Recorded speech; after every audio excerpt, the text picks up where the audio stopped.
Welcome to the UFC Fight Night Lemos Jandiroba Prelims Recap, episode 176 of the Beefy Boys Breakdown. We're going to start with Brian Boom Kelleher, our dog of the week. Unfortunately, we got him at plus 160, finished at plus 170. Taking on 36-year-old Cody Gibson at minus 205. And man, I should have acknowledged this. I thought this was koozie on can, when in reality this was can on can. I tried to give Boom Kelleher the benefit of the doubt, because so he's on a 4L streak, but two of those L's, one's Umar and one's Mario Bautista. Yeah, So I like those losses. Even in hindsight, I still don't hate that we were in on Kelleher. Like, there's nothing to be in on Gibson about. that was also my thing. Like, Gibson basically had the same amount of L's, but to lower level guys. Now, I got to say, when I saw them in there next to each other, sizes and everything, but Gibson was so much bigger. Like at 5'10" at bantamweight, Kelleher's a small bantamweight at 5'6". Oh, Like, I mean, that's not the end all be all, but it was apparent once the fight actually started. I was like, oh shit, yeah, like Gibson's pretty fucking big. yeah, and I will say, like, step back, big picture is that Gibson led the dance, dominated the fight, looked more dangerous. Kelleher tried to throw a signature bad guillotine of his and ended up on bottom, and guess where he gets finished? In an arm triangle when he's on bottom. So it was like, I don't want to say that like Gibson is just outright better, because I think there are ways Kelleher could catch him, and I kind of was betting on that. Yeah, and also like I saw another Kelleher better on X say, there's a lot of bitter betters out there, but like I'm one of them. But like I wasn't just me out there thinking, I guess is what I'm getting at, but they were just saying like it was kind of a bad performance from Kelleher. Like it's not like it's one thing, like we've talked about this before, like you bet on a fighter, they give their best and come up a little bit short. It's almost like you can like live with that, but like it wasn't a great showing. Like No, that's my biggest takeaway is that like Kelleher just didn't honestly look good in this fight. Like regardless of the opponent, and his opponent wasn't that great. Like he just didn't look good. yeah, like I didn't move Gibson out of my can tier. I moved Kelleher into it. Like that's how I did it with the power rankings. Like I think that's fair. Yep, Like couldn't agree. Kelleher, I saw multiple people on X also like tweeting like Kelleher's getting cut, right? Like everybody's expecting it. I mean, Everybody's just, waiting for the red X on X. bro. It was a wash performance, if I'm being honest, and like, It was. and like in this division specifically, like if this was at 205, he's hanging around for years. But at bantamweight, it's just killers, man. It's just all killers, young killers at that. yeah, which Cody Gibson is not. I know. But, That's yeah, what I was going to ask you is like moving forward, Cody Gibson, what's he, 35, 36? Like, he's 36. Yeah, yeah, I still have him in it's, my can and he's in the tier, can so. tier. So, like, he's pretty He's much. big. Like we got to remember that moving forward. Like he's big. If he's fighting a 5'6" guy, like might be something to think about. But besides that, I mean, yeah, I don't know what else to say. Like let's keep it pushing though. So to somebody who I think has some more upside, Miranda Maverick finished at minus 250. We got her at minus 220, which was pretty cool. Definitely helped the parlay number. Taking on 100%. Dion Barbosa plus 205 at flyweight. And we both said that, like, while Miranda Maverick may not be, a world beater, she's levels above Dion Barbosa. And I think we were proven right in that take. 100%, man. This is one of the fights on the prelims I'm most pumped to talk about, just because, I mean, we had Maverick as 3 and 4 stars respectively, but I had talked about how I almost wanted to throw a fifth on it. And granted, I did, and I don't know that would have looked honestly deserved, but I don't know. For me, this was a fight where I didn't see the path to victory for Dion Barbosa, because I didn't see her being able to win the striking battle. I didn't see her being able to get the takedowns. I didn't see her being able to submit Maverick with some sort of slick submission, because Maverick's top game is good. What I will say for Maverick that stood out more than anything in this fight, aside from just top pressure and control, dude, her coach is outstanding. I want her coach to be my coach. That guy's awesome. Doesn't say too much and says it clearly. Her coach and like her response to the coaching, like it's like a good match. Yes, like, you can tell. They're a team for sure. Yeah, no, yeah, she looked good, man. She looked good. Like, yeah, not the most electric, not the most, but when she was on top, she would drop some elbows. Like it wasn't super snoozy, but I think she's getting better and she's getting more. You hate to say violent, but I mean, hey, that is what this is. But like she's getting more aggressive and more dominant. And like I said, not the perfect fighter. She's a little small for the weight class, and I did give Barbosa round two. I thought round two was very close. I gave Barbosa two. I assume that's the round that the judges gave her as well, or one Uh, judge. yeah, I was actually going to ask you what round you had scored to her because I didn't. I scored all three to Maverick. Granted, I do have two as the closest round, and that would be the one round that Mike Bell gave to Dion Barbosa. So Yeah, and it not was dying on a basically the hill for spinning it. elbow. The Mm-hmm. spinning elbow was like super impactful, probably the most impactful moment of the whole fight as far as one single strike goes. But yeah, brother.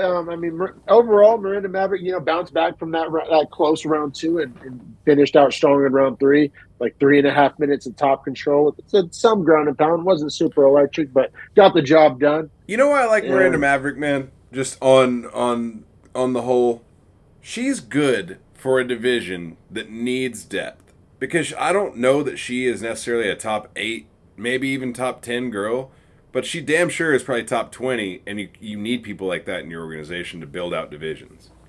I have her at 16. I have her at 16 right Right. there. Like, damn good. Like, nothing to sneeze at all. But yeah, I don't. It's hard to imagine her, going with the top girls. And it's not that she couldn't go. Like, I don't think she gets wrecked by the top girls, but it's something about that eye test just doesn't. She kind of lacks the fluidity, and also to your point about her being so responsive and good at listening to her coach, this is what I had said in our text chain. You can't be waiting on your coach to tell you what to do in those moments at the elite level. You have to already know and feel and be thinking about your next move. You can't be waiting on your coach to tell you. It's almost like Yeah, the that Saeed Saud thing. Like we're talking about milliseconds or what win fights. Well, the milliseconds are what the difference in your reaction time is versus the other fighter that just knows what to do. Yeah, it will be very interesting to see who they match her up with next, though, because she's got to get. I think she's earned herself some type of name, like whether that be like an Araujo or I don't know. There's girls to fight, maybe like a Luana Santos. I I don't mean, know. I could see like a Jasmine Jasdavicius in there as well. I think they Oh, fought they before. did fight. They did fight. They Yeah, did Just fight. the Vicious won. But I mean, Has she fought yeah, Casey O'Neill? Ooh, that's a good question. Because I don't hate that fight, just because I view those girls very similarly. Yeah, yeah. Let's see, Miranda Maverick. No, Casey O'Neill. Yeah, I'd be okay with that. I'd be very okay with that. This is another, to your point, Dominic. There is no 15th ranked fighter according to the UFC in flyweight. There are two 14s. That's so dumb. That's so dumb. Who Why are they? would Jazz Davisius and O'Neal? It's like just make O'Neal 15. Jazz Davisius just got to win. What are we doing? What are we doing? Exactly. That's ridiculous. Man, let's keep it pushing here. Loic Radzhabov minus 120 taking on Trey Ogden plus 100. And it's crazy. I like Radzhabov. I didn't bet it, but I picked it on verdict and set it on the pod. But I almost in my reasoning for it, when I was explaining my Radzhabov pick, I like paved the way for this Trey Ogden snoozy decision. Yeah, And 100%, which is what I said my one star was him to do this snoozy bullshit. Like, bro, we saw this fight, and this fight would have been horrid to bet. Like, I would have hated to have any money riding on this performance from either of these guys. Like, this wasn't a great fight.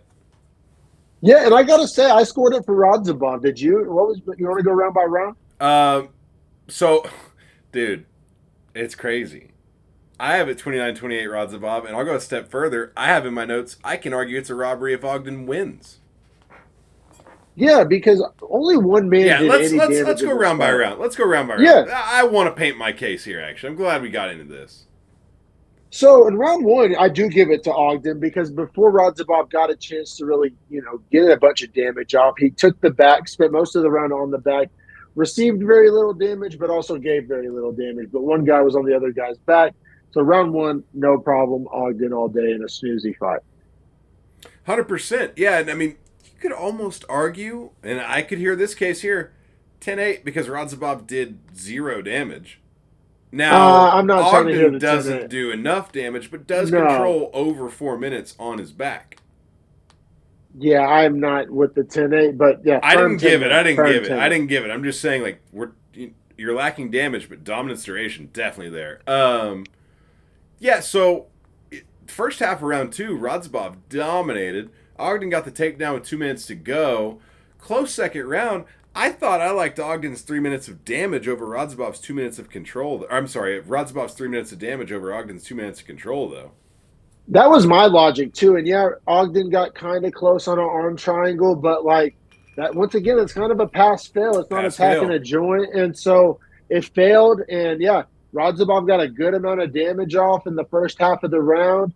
And I mean, tough round to score. And you see how somebody could give that round to Ogden, but me personally, I don't, value damage, right? Where at least that's what we're told we're supposed to do is value damage. 100%, man. Yeah, I mean, no judge has this round for Radzhabov. I think that's fucking wild that no judge scored round two Yeah, for him, but you'd score I round agree. three for him. I mean, round three, I agree, he does more damage, but it's more so that Ogden just refused to be active in round three. He was like cruising to a decision, like he knew he was up 2 rounds on all the scorecards. It was weird. Yeah, yeah, and I mean he would have been, I guess, right if there was open scoring. So he just kind Technically, of guessed yes. right. Yeah, but it's just a So weird bet to take on yourself in closed scoring. yeah, it's just weird because we're told we're supposed to value damage. Also, Only one guy did damage in this fight. Thirty Like, twenty seven is a robbery. Like, you're not scoring damage if you gave a 30-27 to Ogden. yeah, like you literally are not Because valuing I could damage at argue all. he didn't out damage Radzhabov in any round, No, I including will one. argue that.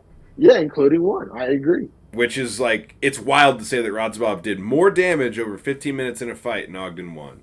I kind of have a problem with this fight. Like, this feels like an actual robbery to me. Yeah, I mean, I'm really glad we didn't have a ticket on it, but That's what I I mean. mean, I don't love It it. would have been a painful nightmare to watch this either way. Because if I had bet on Ogden, I would have thought he was going to lose, and I would have been sitting here like, I don't know how this cash. And if I'd bet on Radzhabov, I'd have been fucking heated because I would have scored it for him for sure. Exactly, exactly. And like it is hard to because Radzhabov like did not stuff a single takedown. Like it was instant takedown. He I never could know, like get a sweep. He could never stand up. bro. He couldn't So help it's save like part of himself. You know, he like was in his own defensively it way. was really bad. Yeah, it's like really hard to go to bat for him. You know what I mean? Like Trey Ogden was doing the same thing over and over. Once again, and these are literally two guys I thought of in my head when we were talking about our relegation idea for DWCS. These are two guys that would be better served fighting in near the top level of DWCS for roster spots in the A tier of UFC rather than even fighting in the UFC right now. Like, I just don't know that these guys have the skill sets to be I mean, top 50. Where do you have them? I don't. That is a good question. Where do I have these guys? I'm very close to each other. Ogden. I have Ogden at 41, and I have Radzhabov at 39 just because, like I said, I thought he won the fight, so I wasn't going Yeah, to put no, Ogden above him. I'm okay with that. So, all right, top 50, but hardly top 40. I just think, yeah, Yeah. like if we're talking about like they're close to that cutoff zone, that DWCS zone. Well, they each have their path to victory that makes them like not a Cam. Like Ogden's grappling like is legit, as snoozy as it is. It's like a poor man's Evloev, and then and then you got Radzhabov who like is very dangerous. Like he's Can do not like good a slap damage dick. if you don't have good takedowns. Yeah, he's not a guy you just can like take lightly and just because he's a very dangerous guy, very strong guy. I mean, he's insanely jacked. He's dangerous, got power in the hands. But like you saw the takedown defense, especially being from the part of the world that he's from, needs to Makes improve. yeah, I mean it's honestly probably kind of embarrassing for him. Uh, like I mean, yeah, you just got to think like that's a matter of pride where they come from, right? Like Islam or Khabib, like if a guy from Dagestan gets taken down, like who is it that God, what's his name? Not Zabit. Who's the guy with one eye? Charboutin. Sharabutin, yeah, Magomedov or whatever his name is. Anyway, that guy, he talks about like, yeah, I'm a striker, but like, brother, I'm from Dagestan. Like, I can wrestle. That's what we do there. So I just think like culturally, this guy would have that same like mentality. Yeah, they don't show in the performance. But yeah, man, Trey Ogden is a guy. I swear to God, if I like bought a ticket to a live UFC event and like one of the fights was Trey Ogden, I'd be kind of mad. Like that's an actual piss break fight. Like people were saying that about Rose last week. Like Trey Ogden is an actual piss break fight. Like I'm sorry, it's maybe the least exciting guy. Him and Arlovsky. top pound for pound boring list. Especially sandwiched in between like the two fights, like Maverick and Carolina, where we had some expectation for either of those fights. Like this fight, we kind of expected to be a shitty fight, and for all intents and purposes, it was. Yeah, for that purpose though, let's keep it pushing. We scored it for Radzhabov. But yeah, man, I mean, Luana Carolina -120 taking on Pudilova +100. The Pudilova fade was in full effect, and I was even more hyped on it when I found out she was coming down the flyweight. When I first saw this, I thought that Carolina was going up to bantam. But when I saw Pudilova, now granted, I do think this fight ends up being close. Yeah, overall, good fight. Good fight. But yeah, the Pudilova fade was on. Carolina was our fourth leg of our parlay, and she looked good, man. She looked good, especially in round one. She cut her with the elbow in the clinch. The damage battle was clear and easy. 10-9 Carolina all day, right? Yeah, absolutely. So first round, I thought takes it easily. Second round, very close. I thought I could make a case for either girl. I did score it to Pudilova. There is a judge that scores it to Carolina, so I think that paints like a solid picture of how close that round is. I scored it very close, very close. I scored it for Pudilova too, but like I literally have it in my notes, like most of the round was spent like these 50-50 clinch positions. So like scoring it was kind of a nightmare. Yeah, it was like pick somebody. You had to pick somebody. Yeah, exactly. Pick your poison. That being said, round 3, I do score to Carolina. Pudilova does get the takedown with 50 seconds to go, but I thought it was too little too late. Did nothing with it. Did no damage on top either. Like, if there had been violent ground and pound for the last 30 seconds, I could be swayed. Exactly, but it wasn't. I agree. 10-9 Carolina in round 3. The knees to the head, too. She landed 2 good knees, like, talking about scoring damage. I do want to give Carolina some credit. She talked about in her post-fight interview, also -115. Maybe Vegas knew this, and that was why this line was like this. Broke her foot like 27 days ago, something like that. So for her to be in there healing off a broken foot that probably isn't fully healed, like I'd imagine a bone break, 4 weeks is like the minimum you're getting back out there. Yeah, I know. And she was throwing kicks too. No, it was she was gangster for that. 3-fight win streak, like finds herself on a 3-fight win streak. I mean, unfortunately, she's on the Meatball Molly highlight reel, so most people probably think of her as a can. And I'm not saying she's a world beater, but 3-fight win streak against these back-end girls. I mean, I don't know what her ceiling is, but she's proven to be UFC caliber for sure. Yeah, I don't know that I can call her Canalina anymore. You know what I mean? I think for a while I was calling her, when she got spinning back elbow, I think I was calling her Luana Canalina. And yeah, I think she's solidly fought her way out of Can, and honestly, probably out of Kuzi. I have her at the top end of Kuzi. I don't know. I have her behind JJ Aldrich. I know you don't love JJ. I mean, she's right there, right? Like she's right on the edge of like certified UFC fighter / Kuzi. Yeah, no, yeah, she's definitely proven she belongs. But yeah, I mean, if she strings together a couple more, I mean, we're gonna have to change our tune, man. And especially in this division where it's not the deepest. I mean, no women's division is. You're talking about if she gets 5 wins in a row, probably gonna get a ranked fight.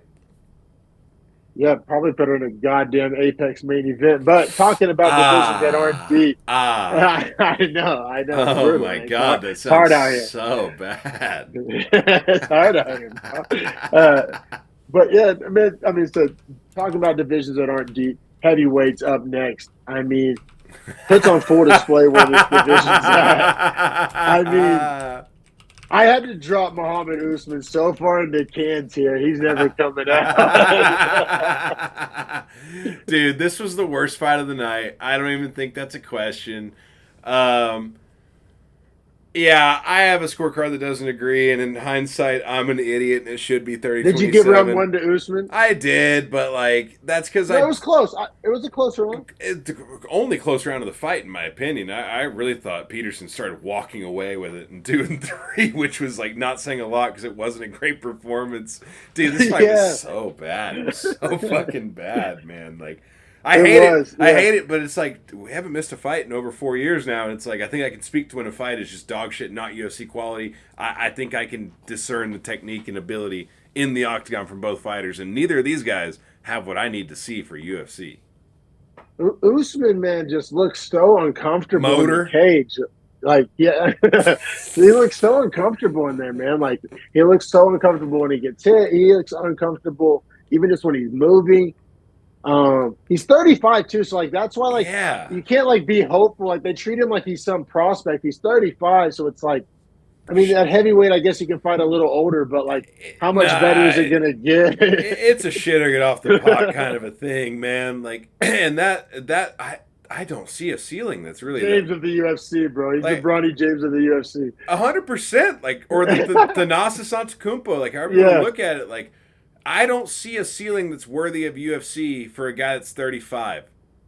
And what I mean by that is that like when you're 24, we can project your ceiling way further high. Like you know what I'm yeah. saying? Like we can say that you're going to grow and you're going to learn and you're going to become tougher and you might still psychologically develop.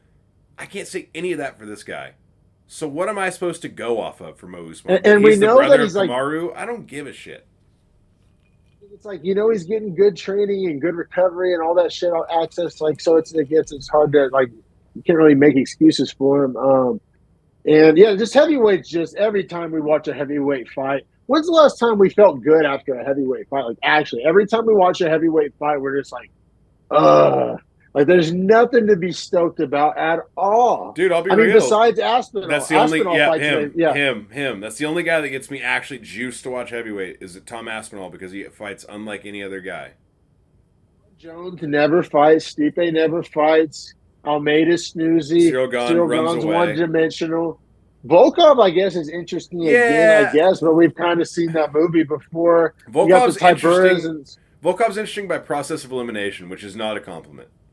it's not a compliment exactly. Like we're reaching here, and like even prospects, like Waldo Cortez Acosta is like sorry, I'm not in on it. Mick Parkins at 9-0 is Oh, somewhat I like interesting. Mick Parkin, although I didn't love how he performed against Usman, especially after seeing this Usman. So like, Exactly. Like, how excited can you bro, be? that's actually my best takeaway from this fight is that I'm taking steam out of Parkin's hype train because of how bad Usman was in this fight. That's how bad he was. There's nobody to be excited about. I mean, like I for that like 3 week stretch, I was so in on Robelis de Spain. Me too. And then that rug got pulled out. Bro, like, Jailton, but like he's just too small. And just too snoozy, right? Like even if he wins, it's like it's not going to be fun to watch. 100%. Yeah, man. So heavyweights in shambles. Shout out to Aspinall, though. He fights like literally the only relevant guy. And obviously John Jones is relevant. I'm not trying to be a hot take artist here, but like he's relevant in an irrelevant way. Like he's relevant because he's been so irrelevant. Like for the best to be so like unapparent, he might as well be irrelevant. But that keeps him relevant is because we all can say he's the best because how can he lose? He doesn't fight. Like I'm almost at the point where I'm going to fade John Jones, and not against Stipe. But against any guy that actually fights regularly. Against Tom, for sure. Dude, I hate it. As a guy that loved John Jones, I'm out. He's lost Well, it sucks because right whenever Jones leaves light heavyweight, right? And you could argue this is the reason why it got interesting, but then all of a sudden it gets interesting again. Like, there's fresh matchups for him at 205, but at heavyweight, it's just like, there's Stipe, there's Tom, and then I guess he's done if he even gets to Tom. So it's like, how can you be excited about it whenever like there's like it's like when you see the date on your milk is coming up on the expiration date. You're like, well, like. Do you know what this feels like a lot to me? This feels like the turning of the guard going over. So like, if you go back to 2016, the top stars in the UFC, Rousey, McGregor, Jones, all three of those do not sell a fight. I don't believe in those people in the octagon if they were to fight. I'm kind of past all three of those people. Like, I think that era is dead. Like, I'm on the new era. I'm fully on the new... Habib would also be in that era. Like, I'm fully on the new era.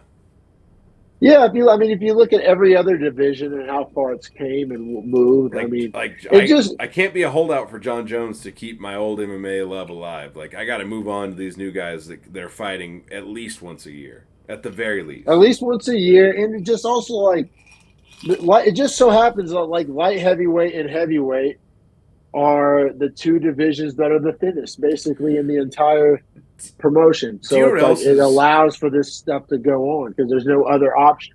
Do Like at you bantamweight, this could never happen. Well, do you know what else is incredibly frustrating about it? Is that, and this will play to a larger point with McGregor that I'll make here in a second, but the UFC in like leaked messages essentially has like said before, like, we can't pay John Jones this much, like he'll get too comfortable. He like if he gets a bunch of money, he's not going to fight. Like they essentially predicted it. Like he's paid, now he doesn't want to fight because why does he need to? Like he lost the hunger. I don't care. It's whatever. But the same thing with McGregor, and this is why this is a conspiracy, and we can wrap it up after this. But I do have a conspiracy about McGregor. He has 2 more fights on his UFC contract. The UFC knows. I almost guarantee you for a fact they cannot re-sign him to UFC contract after those 2 fights. I would actually Yeah, bet my life on that. So why has Conor not fought? Because as soon as he fights, they only got 1 more sell. So they're trying to wheedle him out to 38 whenever he's not worth anything. Like we're gonna see him fight maybe this year, and then maybe again in another year and a half. So I'm out. yeah, So I'm out. yeah. You can't like. There's so much else happening, Like they're right? gonna You know ruin what I him mean? trying to milk the money out of him instead of Which respecting is his fucked up. career. I don't love that. I It's don't fucked love up. that. It's fucked up. Yeah, yeah. That's a bad like business practice. And then John Jones, it's just like, yeah, like when you're telling us the sport moves on so fast, and you're telling us that there's only 1 or 2 more. So it's like, how can we build you into our future plans? Yeah, You know? exactly. Like, all right, bro, then you just get the toughest killers out there, and if you beat them, then go off in the sunset, and if you don't, like, sorry about it. Yeah. Like I said, if John Jones was fighting more, this would be awesome. Like I thought, like that night he beat Cyril Gane, I was so in. Me And then too. just that's what I saw something the other day online, it's like 500 days ago or something like that. So it's like, how like I can't just keep waiting and waiting and waiting and like so much else happens. This sport moves so fast. It's actually unreal. Like Lewis and Gane were about to fight. I think that's who it was. Whenever I was last out there, like that was the fight that had been booked. Last out in Reno, and you go forward 180 days from there, and Cyril Gane's fighting John Jones, and that's the last time we've seen him. Yep. It's crazy, Yeah, it's man. been so long. It's been so long.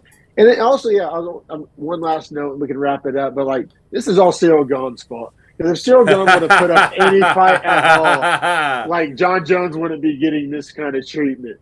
But I don't hate that take. Actually, that's people might say that's a hot take, but like I don't hate it. You know what I'm saying? Like if Cyril Gane could have put up any sort of if resistance Cyril at Gane went all, like 4.5 hard rounds with him, like I don't think this whole layoff happened.